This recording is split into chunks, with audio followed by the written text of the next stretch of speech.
Ibu, Bapak, dan saudara-saudara, tiap-tiap tahun pada waktu kami para biku memasuki masa wasa selama 3 bulan di Wihara Mendut, 1 bulan pertama setelah kami memasuki masa wasa, kami memberikan pendidikan Dhamma kepada umat Buddha yang berada di sekitar Wihara Mendut tempat kami berwasa.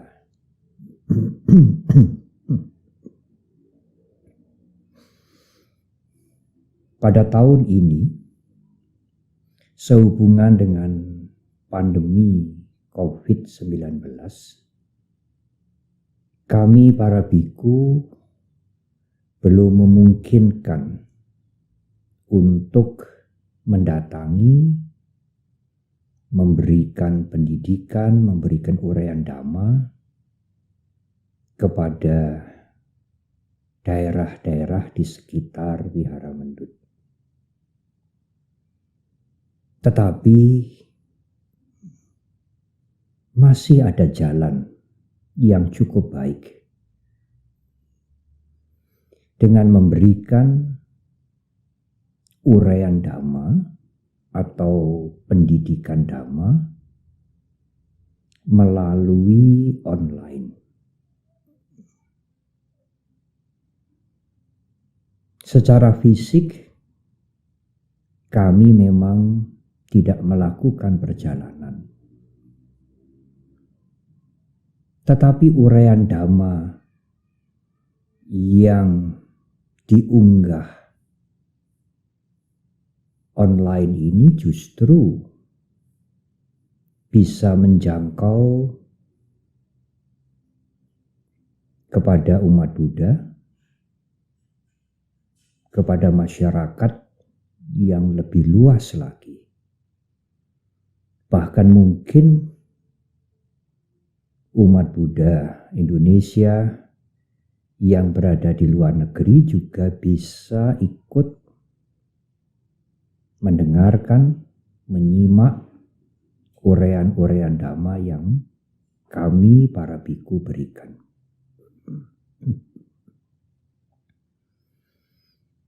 Ada seseorang yang memberikan komentar, "Oh Bante, ini seperti abinya." Tentu tidak, Ibu, Bapak, dan saudara. Abinya adalah kemampuan istimewa yang tidak menggunakan peranti, tidak menggunakan alat. Sedangkan uraian daring atau online ini menggunakan banyak alat. Kamera yang menerima juga harus mempunyai handphone atau mungkin komputer, membutuhkan pulsa dan lain-lain. Ini sama sekali tidak sama dengan abinya. Ibu, Bapak, dan saudara, uraian ini pengganti kelas Dhamma atau Dhamma kelas untuk Wihara Dhammasundara Solo yang dalam jadwal pada tanggal 6 Agustus. Yang kedua, Wihara Bodhiwangsa Klaten untuk tanggal 7 Agustus. Yang ketiga, Wihara Widyaloka, Widyasena, Yogyakarta, untuk tanggal 8 Agustus. Yang keempat, Wihara Dwipaloka Paraan, untuk tanggal 9 Agustus. Kemudian yang kelima, tempat ibadah Tridharma Hok An Kiong, Mundilan, untuk tanggal 10 Agustus. Tetapi karena uraian Dhamma ini online, ibu, bapak, dan saudara bisa mendengarkan kapanpun, dan keuntungan atau manfaat yang lain, uraian ini bisa diulang-ulang kembali, didengarkan, direnungkan kembali.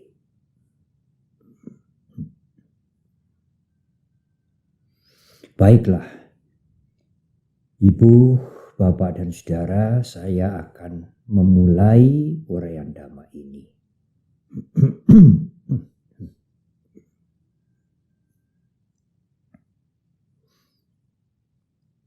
Pada tanggal 5 Juli yang lalu,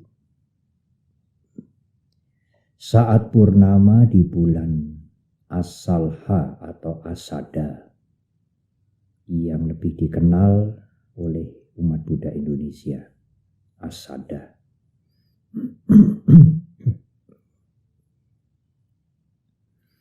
Saya menguraikan secara singkat tentang khotbah pertama Guru Agung kita,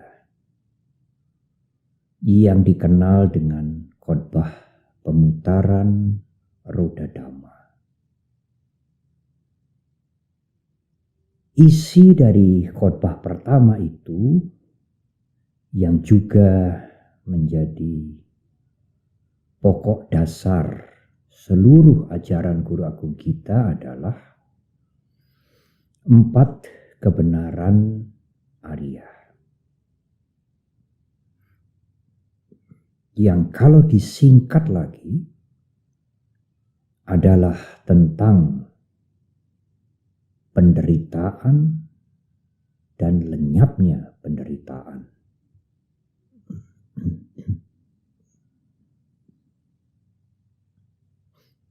Itulah yang oleh Guru Agung kita diumpamakan sebagai segenggam daun singsapa.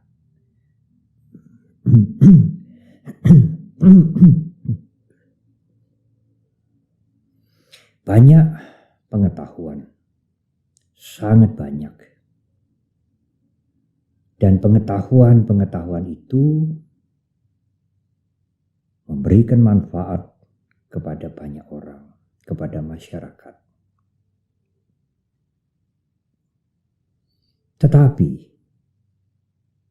ada pengetahuan yang sangat terpilih, sangat khusus, atau dengan kalimat yang lain, di antara banyak pengetahuan itu ada sedikit pengetahuan yang luar biasa.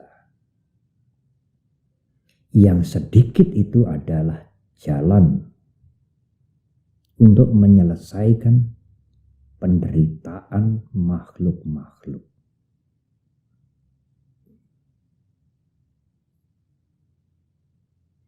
Penderitaan itulah penyakit kehidupan ini.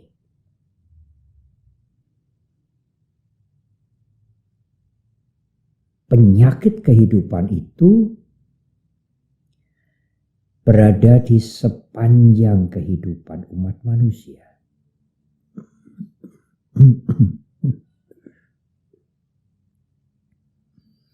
Kalau boleh dibuat perumpamaan,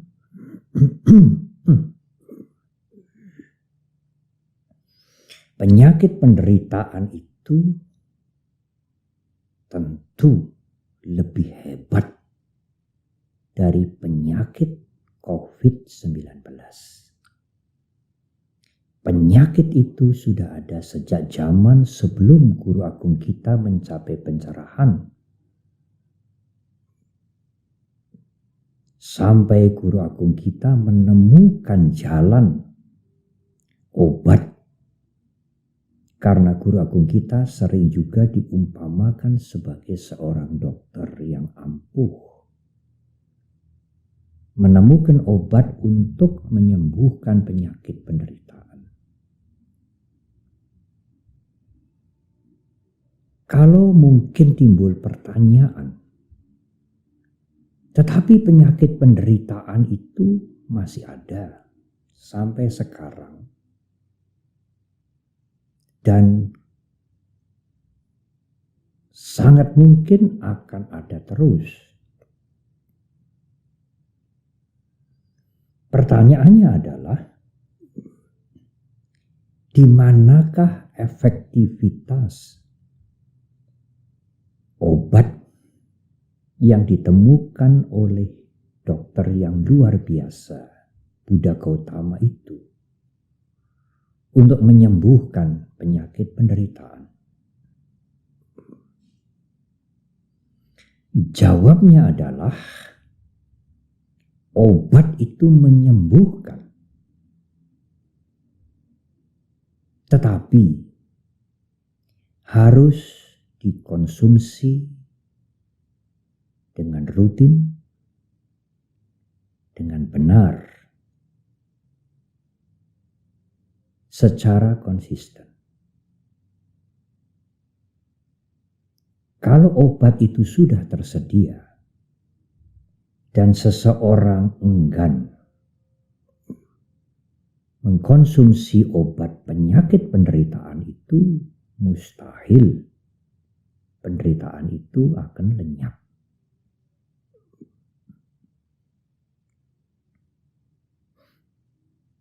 Masalah yang kedua adalah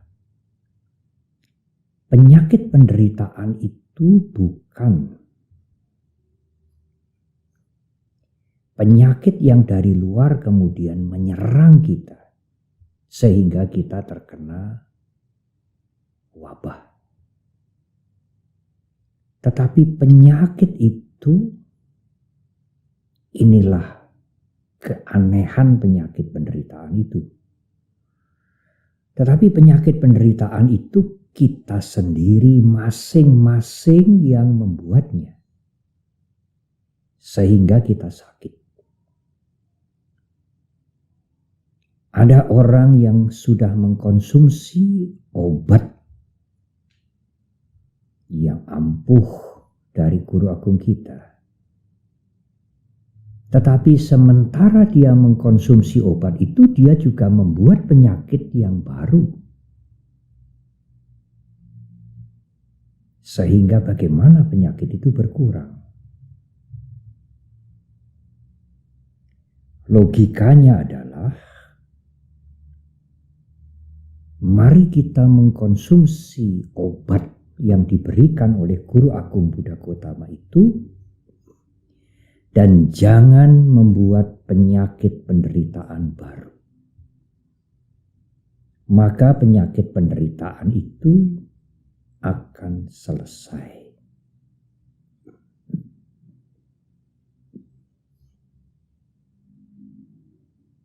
Apakah bisa selesai, Bante? Bisa, saudara. Kalau memang tidak ada obat, tidak ada jalan untuk menyelesaikan penyakit penderitaan, untuk apa Guru Agung Buddha Gautama mengajarkan Dhamma? Kalau memang Dhamma itu tidak mampu menyelesaikan penderitaan, untuk apa Guru Agung kita mengajar Dhamma? Guru agung kita melihat dengan persis, dengan terang, dengan jelas. Penyakit penderitaan itu akan selesai. Tetapi Anda sendiri harus mengkonsumsi obat itu dan juga menaati petunjuk-petunjuk yang diberikan oleh dokter kita.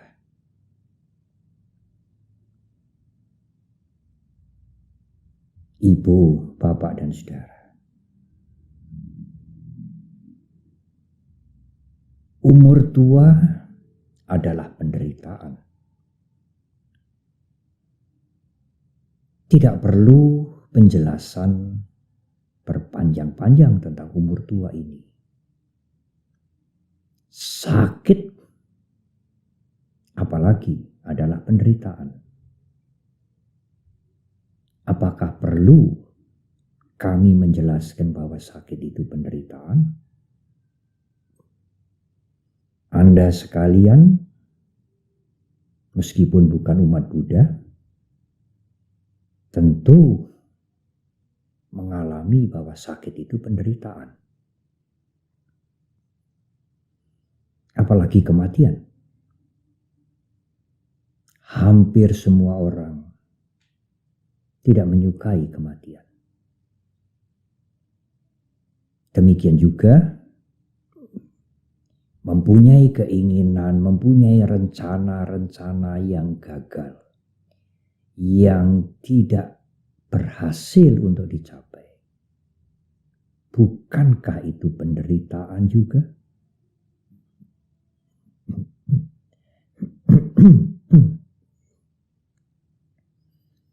Tetapi begini, Ibu, Bapak, dan Saudara. Setiap detik, setiap jam, setiap hari, kita ini berproses menjadi tua. Tetapi tidak terasa. Kalau nanti usia sudah kepala 5, kepala 6, kepala 7, fisik sudah mulai melemah,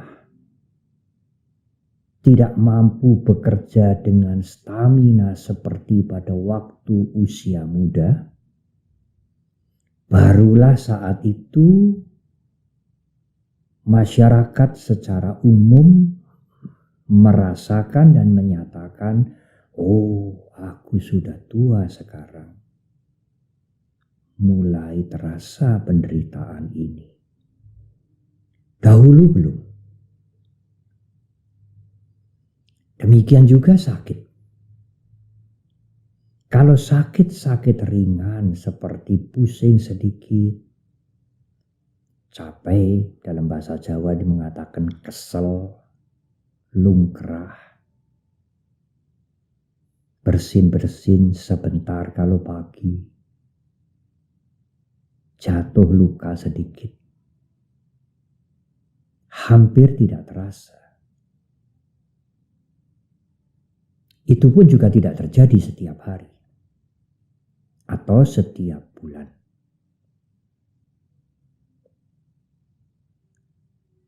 Tetapi suatu saat terkena migrain, kepala pusing luar biasa yang tidak bisa sembuh, atau mungkin ada masalah di paru-paru, atau di pencernaan, atau di ginjal, dan lain-lain. Barulah seseorang itu merasa, aku sakit ini, aku sangat menderita.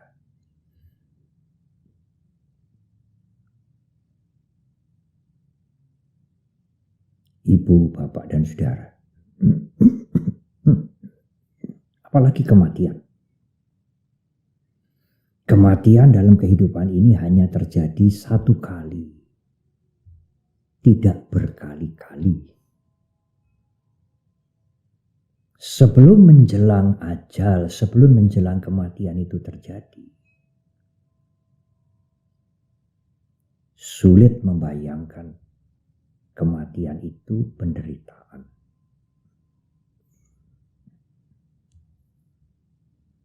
Apalagi kalau usia relatif muda, tidak terbayang bahwa kematian akan terjadi. Meskipun kematian bisa terjadi di usia kapanpun, tidak harus di usia yang sudah lanjut. Nah, yang sering terjadi itu adalah keinginan yang tidak tercapai, rencana-rencana yang tidak tercapai, sudah dipersiapkan berhari-hari, bahkan berbulan-bulan, bertahun-tahun, gagal. Itu sering terjadi. Mungkin setiap minggu, mungkin setiap bulan. Dan dalam sepanjang tahun, biasanya tidak semua rencana tercapai. Ada rencana-rencana yang gagal.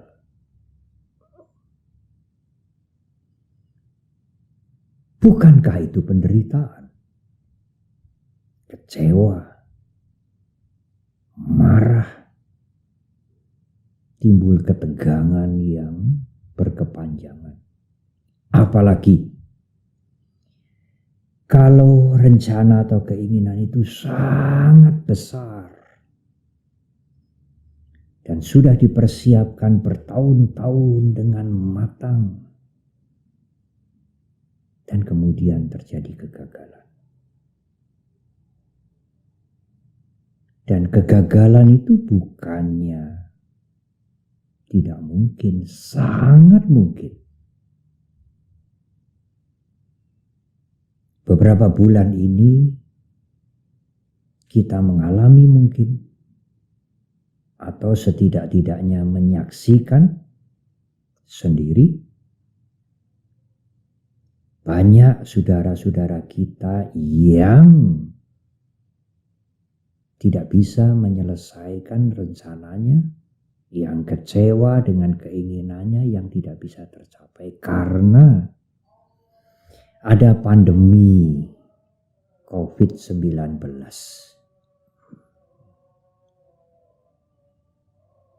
Ibu, bapak, dan saudara, apakah saudara siap menghadapi kegagalan, rencana yang tidak tercapai? Mungkin tidak hanya tertunda, tetapi rencana itu memang tidak bisa dicapai. Karena bermacam-macam faktor yang tidak terpenuhi.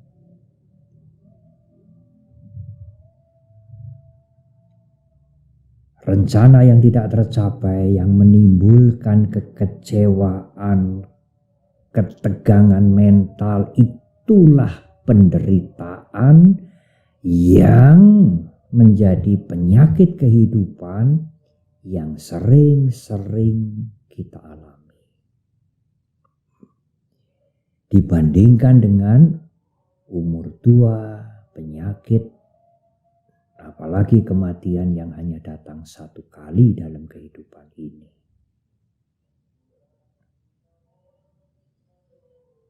Lalu, bagaimana mengatasinya?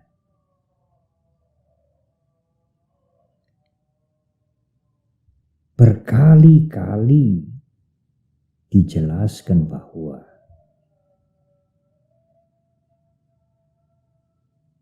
tidak hanya pada saat pandemi COVID-19 ini,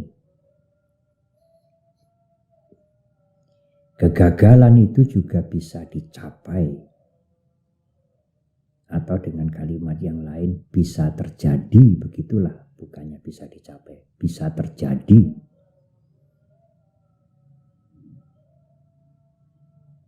Sekalipun kondisi dunia aman, tidak ada COVID-19, tidak ada wabah yang lain, tidak ada peperangan, tetapi kegagalan, tidak tercapaian keinginan itu bisa terjadi.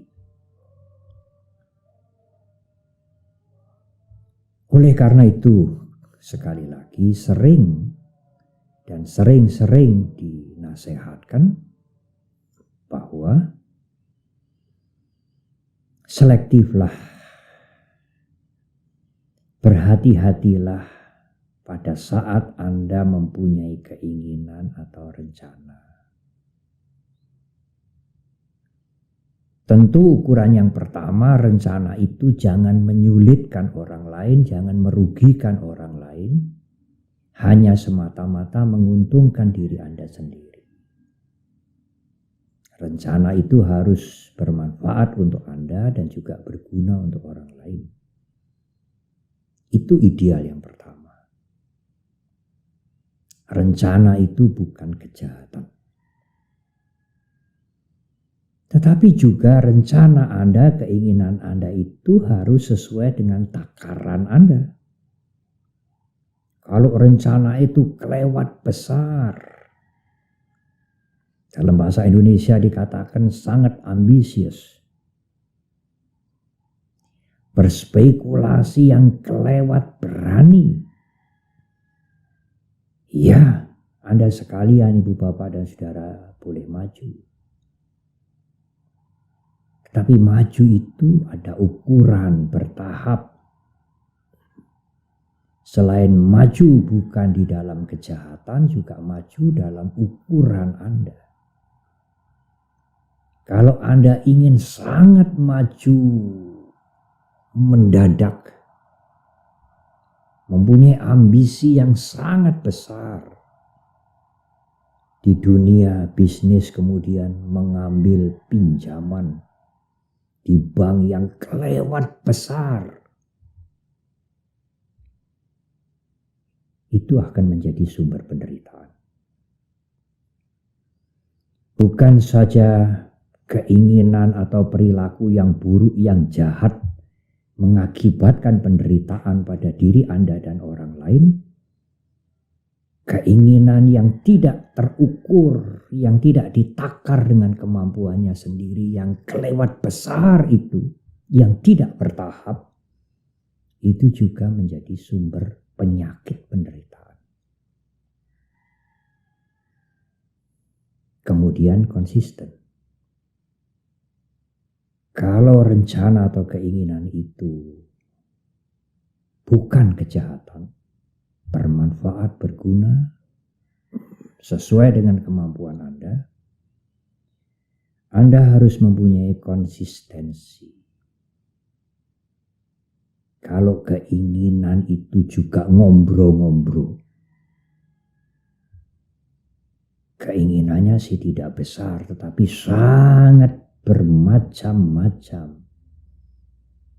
Tidak ada konsistensi terhadap keinginan atau rencana tertentu, maka keinginan atau rencana itu juga akan tidak, konsistensi itu juga akan menimbulkan penderitaan. Semua keinginannya nanti berantakan. Tidak ada yang tercapai karena tidak konsisten dengan satu atau dua atau beberapa keinginan. Terlalu banyak keinginannya, terlalu banyak rencananya.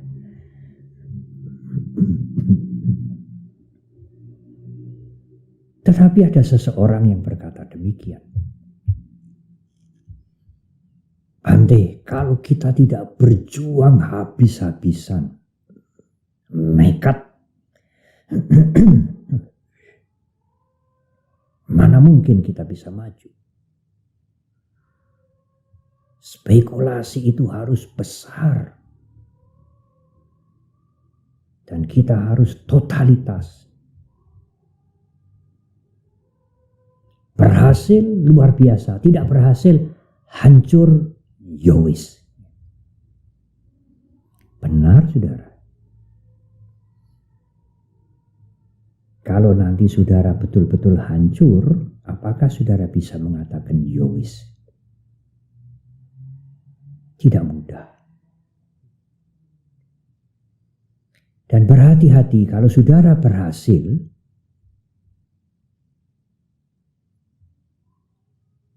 merasa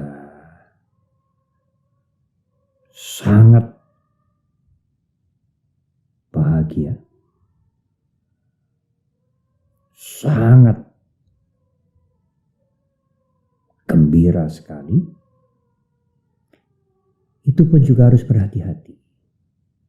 Kenyamanan itu bisa menimbulkan jebakan baru. Bukan rasa puas, tetapi keserakahan yang muncul. Dan keserakahan itu tidak pernah mengenal batas akhir. Berhati-hati pada waktu sukses, tetapi juga harus bersiap-siap untuk menghadapi kegagalan. Andai kata keinginan atau rencana Anda itu bukan kejahatan, tetapi Anda mempunyai keinginan atau rencana yang kelewat besar dan Anda berjuang habis-habisan, nekat. Dan kemudian Anda mengatakan saya berhasil, Bante. Benar. Pertanyaannya adalah yang berhasil yang mana? Secara materi berhasil, tetapi setiap hari saudara makan ketegangan mental, sulit beristirahat, tidak ada waktu untuk tenang, untuk rileks, apalagi untuk bermeditasi. Tidak ada ketenteraman yang lumayan, tetapi materi Anda berlimpah-limpah. Apakah ini juga keberhasilan? Apakah kehidupan ini sekadar sukses materi dan Anda merelakan ketenteraman kehidupan? Anda menukar ketenteraman kehidupan itu dengan uang, dengan materi, dengan pujian.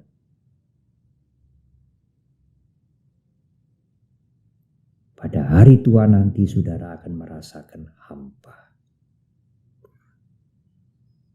Tidak ada nilai yang berharga yang saudara bisa dapatkan di sepanjang kehidupan saudara.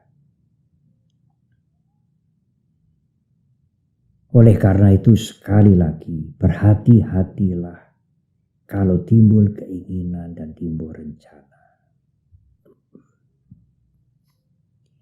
Ukurlah dengan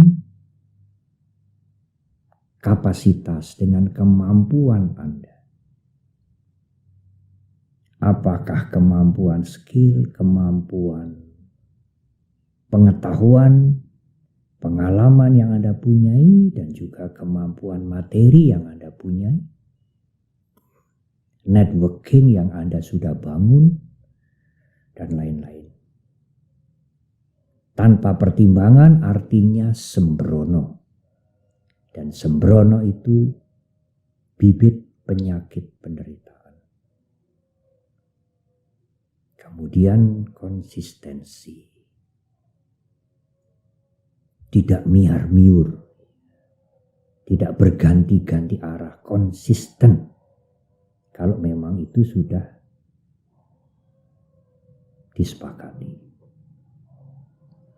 Namun demikian, kegagalan masih saja bisa terjadi.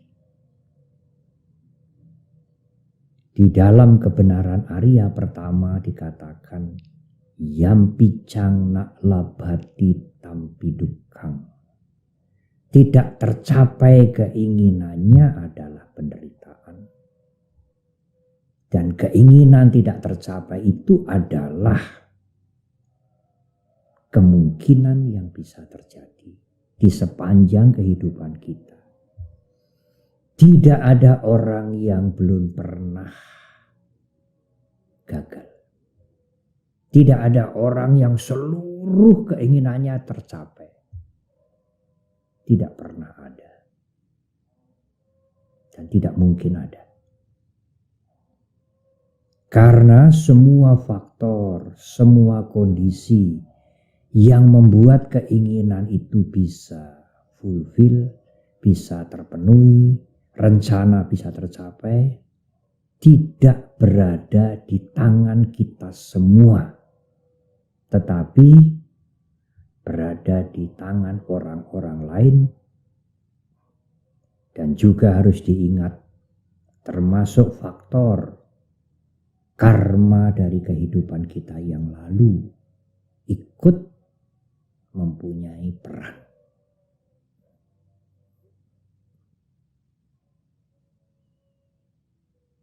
Kalau kegagalan, kalau ketidaktercapaian bisa terjadi dan pasti terjadi dalam sepanjang kehidupan ini,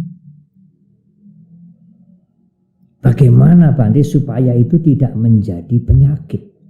Bagaimana Bante supaya itu tidak menjadi duka, tidak menjadi penderitaan? Nah,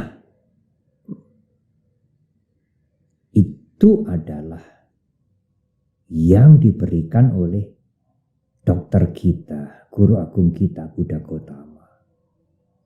Mengobati, menyelesaikan penyakit, penderitaan kalau penyakit itu muncul karena keinginan atau rencana tidak bisa dicapai.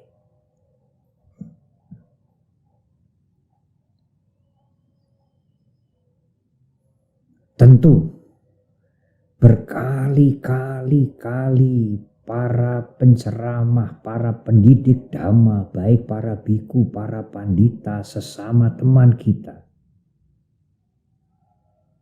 mengingatkan kepada kita, menjelaskan kepada kita, segala sesuatu di dunia ini tidak kekal. Siapa yang bisa memperkirakan bahwa awal tahun ini sampai hari ini akan terjadi bencana dunia? Seolah-olah semua rencana di dunia ini mandek karena wabah penyakit COVID-19. Tidak ada yang menduga sebelumnya. Dan itu terjadi. Dan rencana-rencana yang banyak itu pada sangat banyak orang mandek juga. Ketidakkekalan itu terjadi setiap saat. Bukan hanya setiap tahun, bukan hanya tahun tertentu, setiap saat. Siap tidak hanya mengerti, tetapi menerima ketidakkekalan. Kalau Anda sering mendengar Dhamma, membaca buku Dhamma, menyimak uraian-uraian Dhamma, maka akan timbullah wisdom. Hanya dari belajar, yang dalam bahasa Pali disebutkan sutta mayapanya. Dari mendengar, dari belajar akan timbullah panya. Tetapi jangan mendengar sekali, jangan membaca sekali. Mendengar kembali, membaca kembali. Mendengar berulang-ulang, membaca berulang-ulang, mendiskusikan, merenungkan. Secara umum, bolehlah itu disebut sebagai terjemahan cinta mayapanya. Dengan merenungkan, dengan berpikir, dengan menyaksikan kejadian-kejadian di sekitar kita lewat internet, lewat televisi, lewat koran, kita harus memahami perubahan ketidakkekalan dan menerima itu sebagai kenyataan.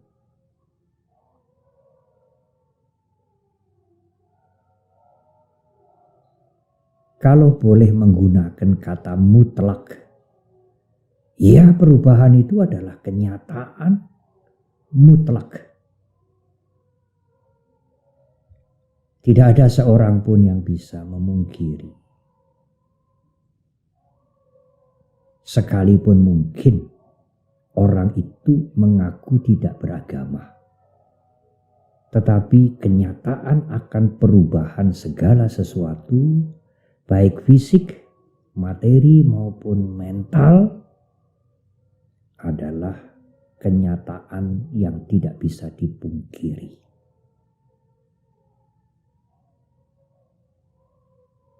Tetapi tidak cukup, Ibu, Bapak, dan Saudara. Mendengar, belajar, merenungkan, melihat kenyataan yang berada di sekitar kita tidak cukup. Karena betapa keinginan dan rencana yang tidak tercapai itu terjadi, kita harus siap menerima. Seberapa cepat kita bisa menerima kegagalan itu? Apakah kita harus bergelut dulu dengan pikiran kita sendiri untuk menerima keinginan dan rencana yang tidak tercapai itu? Berapa lama kita bergelut? Mungkin sampai tertidur kita mimpi keinginan itu tercapai, padahal hanya mimpi. Karena obsesi kita itu harus tercapai, apalagi sudah dipersiapkan lama sekali, kemudian mendadak ambiar. Sudahkah mental kita siap menerima? Kalau mental kita siap menerima, cepat penyakit penderitaan itu menjangkiti kita tidak lama. Cepat sembuh. Ya, tidak ada jalan lain. Saya menerima kegagalan ini. Tetapi kalau berminggu-minggu, berbulan-bulan Anda masih memikirkan kegagalan itu dengan ketegangan, dengan kemarahan, selama itu Anda menderita. Terkena penyakit yang luar biasa yang disebut dengan penderitaan. Karena keinginan tidak tercapai. Yampi cangna labati tampi dukang. Keinginan yang tidak tercapai itulah duka. Ada kekuatan yang kita butuhkan untuk siap sukses, supaya tidak timbul keserakahan, lebih-lebih lagi siap gagal. Kekuatan itu adalah kekuatan mental dari meditasi. Bawana mayapanya. Dengan bawana, dengan meditasi, begitulah secara mudah diterjemahkan, akan timbullah wisdom. Wisdom yang tidak sekadar mengerti, tidak sekadar mengiyakan, tetapi wisdom yang bisa memotong penderitaan.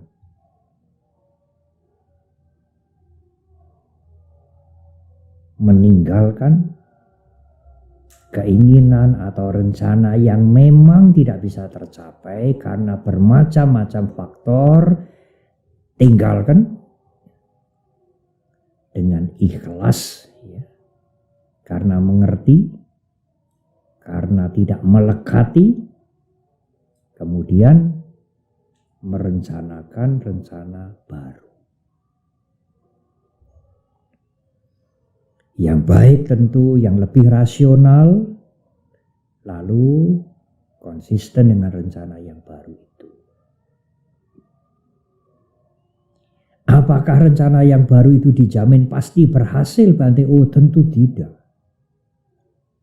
Rencana yang baru itu bisa berhasil, bisa juga gagal. Oleh karena itulah obat dhamma yang diberikan oleh Guru Agung kita itu harus dikonsumsi terus-menerus sepanjang hidup kita. Belajar merenungkan kehidupan ini dan juga bermeditasi. Ketiga-tiganya perlu. Sutta maya panya, cinta maya panya, bawana maya panya. Belajar, merenungkan dan bermeditasi. Ketiga-tiganya perlu.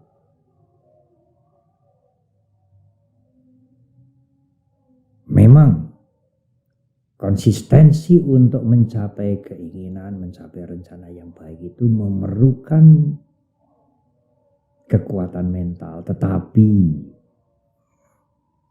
melepaskan itu juga memerlukan kekuatan mental. Kalau Anda tidak mempunyai latihan melepaskan, Anda akan dipenjara oleh penderitaan. Anda akan mengidap di antara banyak penyakit penderitaan. Salah satu di antaranya penyakit penderitaan yang dahsyat itu kalau keinginan yang besar yang digadang-gadang, dibayang-bayangkan sukses tiba-tiba berantakan. Saat itulah dhamma harus digunakan, saat itulah obat harus dikonsumsi dengan sangat baik. Dengan tekun, kalau yang kemarin-kemarin ini minumnya obat itu sering lupa, kadang ingat, kadang lupa, kadang kalau minum, kadang kalau tidak minum. Pada saat kegagalan, pada saat terjadi ketidaknyamanan, maka obat itu harus dikonsumsi dengan efektif. Namun, sekalipun Anda tidak mengalami kegagalan, sekalipun Anda dalam kondisi mental yang nyaman, minumlah obat itu. Karena obat ini tidak bisa menyembuhkan hanya sekali minum dan sekaligus penyakit penderitaan itu selesai. Obat ini seperti obat antibodi, daya tahan mental yang harus dibangun dari hari ke hari, dari minggu ke minggu, dari bulan ke bulan, sehingga jasmani siap menghadapi penyakit dan mental kita juga siap menghadapi penyakit mental. Itulah ibu bapak dan saudara, sedikit dari daun sinsapa yang dipilih oleh Guru Agung kita untuk mengobati, menyelesaikan penyakit penderitaan. Kegagalan rencana, ketidaktercapaian usaha, kekecewaan karena keinginannya tidak kesampaian itu sering terjadi. Apakah keinginan tentang pekerjaan, tentang rumah tangga, tentang anak, tentang pergaulan, tentang bermacam-macam di organisasi, di kantor, di masyarakat, maka siaplah menghadapi itu, siaplah menerima itu dan mengobati diri Anda sendiri. Karena Sang Buddha sudah menunjukkan cara untuk mengobati diri Anda sendiri. Ya, Bante, meditasi itu tidak mudah, benar. Tetapi bukan berarti tidak mungkin. Kalau meditasi tidak mungkin dilatih, tentu Sang Buddha tidak akan mengajarkan meditasi. Latihlah mulai dari awal. Dengan banyak menolong mereka yang memerlukan bantuan, itu juga latihan melepaskan. Bukan menolong untuk mencari pahala yang lebih besar. Apa gunanya? Guru Agung kita mengajarkan kita menolong sebagai latihan untuk melepaskan. Sebagai cara untuk mempunyai antibodi mental. Suatu saat kita dituntut untuk melepaskan. Jangan berbuat jahat. Karena kejahatan itu lebih-lebih lagi itu menambah penderitaan. Kemudian berlatihlah meditasi dengan sebaik-baiknya. Tidak hanya duduk diam, tetapi juga gunakan kesadaran dalam keseharian. Menghadirkan kesadaran dalam keseharian, itulah meditasi. Dan itulah hakikat meditasi. Ibu, bapak, dan saudara, sekali lagi, marilah kita rajin mengobati diri kita sendiri. Ada kalimat mungkin yang lebih tepat, bukan mengobati tetapi